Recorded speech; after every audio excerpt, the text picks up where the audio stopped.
Hey guys, it's Neon. We're going to talk about Star Wars Episode 9, The Rise of Skywalker. Where are they going to go? Where are they going to go with the final chapter of the Skywalker saga? I don't know. I don't know if I even care at this point, to be honest, but there are a lot of rumors floating around out there about how they're going to wrap this up because they've sort of painted themselves into a corner after The Last Jedi. A lot of people not happy about The Last Jedi. They sort of undid whatever goodwill there was in The Force Awakens. They sort of killed off all the characters that anybody really cared about, and it just doesn't look like there's any place else to go. And yet they have to come up with a quasi-satisfying ending to the Skywalker saga, episodes 1 through 9. I don't think they can pull it off, but there are a lot of theories floating out there, and some of them are just really damn ridiculous. Really ridiculous. But the one that is probably the most ridiculous, that I think was meant to be a joke, but is now being taken seriously by a lot of people because it's so ridiculous it might be true, is one that involves time travel in Star Wars. Time travel in Star Wars. Does anybody want to see this? Oh my God, that would be the worst thing ever. But we're going to go there. We're going to talk about it, where this came from, and what the ramifications might be, if anybody still gives a shit about Star Wars. So please subscribe to the channel for more pop culture news and rants. Geeky is actually out for the next couple of videos because she's busy working on her really cute Godzilla pillows, and I'm gonna put a link to those in the description if you want to order them. She's very busy working on her crafts and stuff, but she will be back. She'll be back, and she'll give her 2 cents as she always does. So this version coming from Bounding Into Comics, Star Wars: The Rise of Skywalker theory predicts horrible time travel story. Now this story actually came from Red Letter Media, and I did watch this video a week or two ago, and they were trying to predict how The Rise of Skywalker was going to wrap everything up, and with J.J. Abrams coming back, they're like, you know what? He's just going to do something really ridiculous and pull like the time travel card like he did with Star Trek. And everybody's like, ha ha ha, that's so funny. And then as they got thinking about it and they started discussing it and they started putting it together with some of the things that have been confirmed and some of the other leaks from the movie, I was like, oh my God, this might actually happen. God, I don't even know. I don't even know. So let's see. Star Wars: Rise of Skywalker theory predicts horrible time travel story. A recent Star Wars: The Rise of Skywalker theory from Red Letter Media predicts the film will feature a horrible time travel story. And I thought it was a joke. So they discussed the idea at the 1916 mark below. Mike says they're going full on Avengers Endgame and they are retconning everything. Again, I thought it was a joke. It might not be a joke because I did some digging and there are some other theories involving time travel. And oh my God, I hope this is not the case. I never thought they would use time travel like they did in Marvel, and they did it. So Mike then supports his prediction with a lot of clues. He starts off by quoting Luke Skywalker from the first trailer, "1,000 generations live in you now." He notes this is a reference to time. Oh no. Then Mike reveals what might be his biggest clue. The circle deflector dish on the Falcon is back. I didn't even notice that, but yeah, it is. It is. Looking at the trailer again, I didn't notice it, and I went back and looked. I'm like, oh my God, yes it is. As Mike points out, the dish had been knocked off in Return of the Jedi and had been replaced by the curved one in The Force Awakens. Mike then points out that there is the Emperor Palpatine laugh, Leia holding the New Hope medallion from the original film's award ceremony after Luke destroyed the Death Star. He then adds another thing. Rey has Luke's lightsaber, which was utterly destroyed in The Last Jedi. He continues, also from Disney's perspective, everyone is dead. There are no new Jedi, and there's nowhere forward to go. You can only go back. So is Episode 9 going to be Star Wars Greatest Hits? Is that what they're going to do? They did that with Endgame, and that's one of the things that I thought was one of the most disappointing things about Endgame was they went back in time and revisited like all these key moments in the MCU up until that point, and it really felt like an awards ceremony or a retrospective. And if that's how they're going to wrap up Star Wars, by going back in time and making everything like a retrospective, that's going to be the freaking worst ending ever. Worst ending ever. I mean, I don't think they can end this movie. They can really end on a high note at this point because too much damage has been done. But to use time travel, holy hell, that's pathetic. He then states, I think there's going to be some kind of time travel device. So I believe that the Death Star's wreckage has something to do with it. Because when we see them approaching the Death Star, they're walking. Rey has a sack with her. Maybe it's a sandwich. Maybe she's got a sandwich. She's holding a bag. It's a big, heavy bag. She's holding some kind of bag with something in it, Mike speculates. Maybe the second Death Star's core is powered by some supreme power source, and it still kind of exists. A time travel device? Who the hell knows? Who the hell knows? He then states, think about it. Bring Luke back and you can travel to the past. You can do whatever you want. You can bring back Yoda. You can bring back any character you want. You can fix the timeline via an Abrams-esque Kelvin Prime universe. Mike even states, I think Luke has taught Rey how to time travel. He continues, that very well could be Darth Vader flying that TIE fighter trying to kill Rey because he knows Luke's Force Ghost taught her how to time travel. A recent rumor suggests the Rise of Skywalker will tie in with A New Hope and involve Luke or Darth Vader or maybe both. It's possible Mike's prediction might be right on the nose, given this rumor. Wow.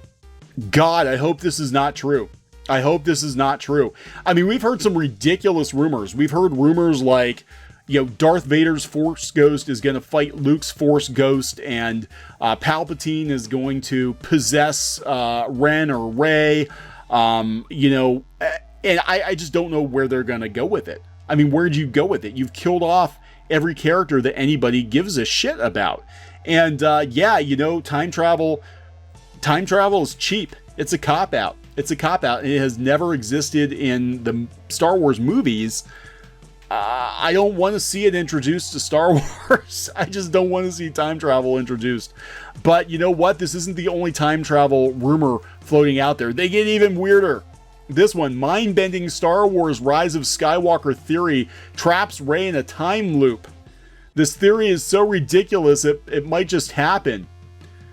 This one's like, oh my god, Rey is Anakin's mother via time travel? When it comes to Star Wars The Rise of Skywalker, there's no shortage of galaxy-brained theories about how the entire Skywalker saga will resolve. They've come up with a few themselves.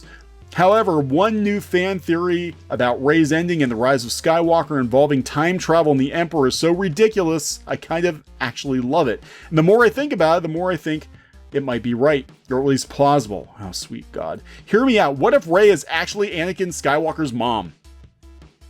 Warning, this Star Wars The Rise of Skywalker theory is probably wrong, but on the off chance it's correct, this entire article is one big spoiler. Rey equals Shmi. Explained. Okay, so first, here's the gist of this mind-bending theory. Shared to Star Wars speculation subreddit by Darth Corleone, shared with the straightforward title, Rey and Shmi are literally the same person.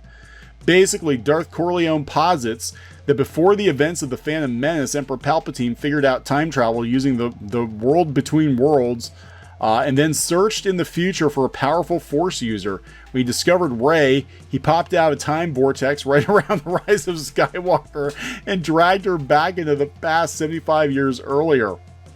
At this point, Rey somehow escapes and cuts herself off from the Force like Luke did back on Ahch-To. She takes the name Skywalker as a tribute to her former Jedi Master and ends up stuck on some desert planet, just like when we first met her on Jakku in The Force Awakens. The last shot of the saga reveals a pregnant Rey Shmi looking at a twin sunset. Darth Corleone writes, as for how Rey becomes preggers with Anakin, that's unclear.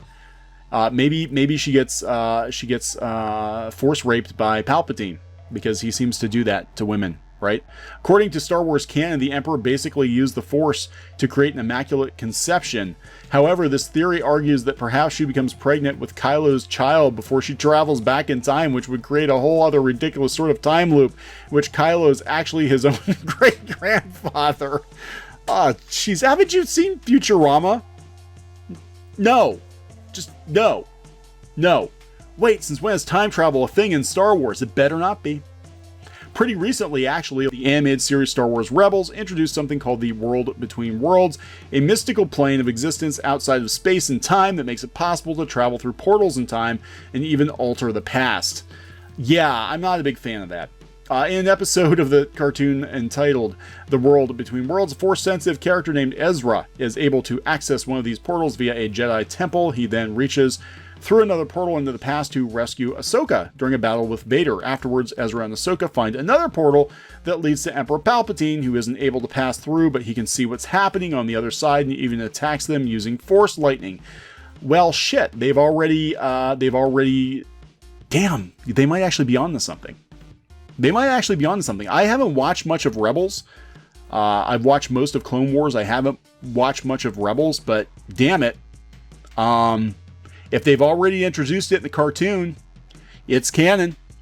It's canon. So time travel exists in Star Wars. So not only does time travel exist in Star Wars, but the Emperor is aware of it and seems interested in using it for his own evil intentions. In that case, it's not so far-fetched to think that the World Between Worlds might explain how Palpatine survived being thrown into that reactor core and how he'll return in The Rise of Skywalker.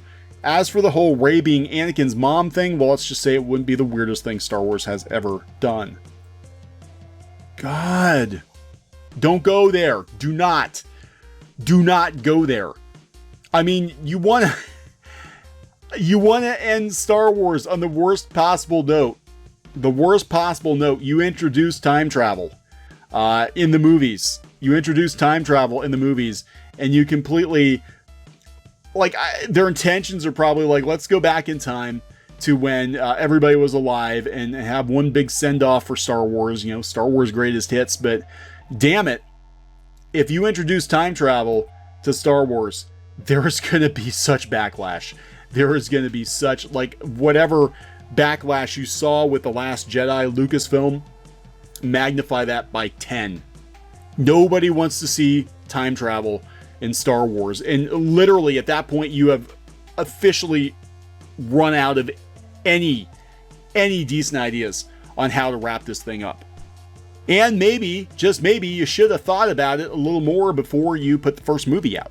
Just saying, maybe you should have had an idea for those 3 movies before you put the first one out. Wouldn't have painted yourself into a corner. 5 years ago, people never would have considered time travel as being a viable Star Wars plot device. But here we are. Here we are. Hey guys, thanks for watching Clownfish TV. Please consider supporting the channel. Go to clownfishsupport.com. That's clownfishsupport.com. And if you want to join our community, go to clownfishtalk.com. That's clownfishtalk.com. Please subscribe, ring the bell for notifications. We will talk to you next time.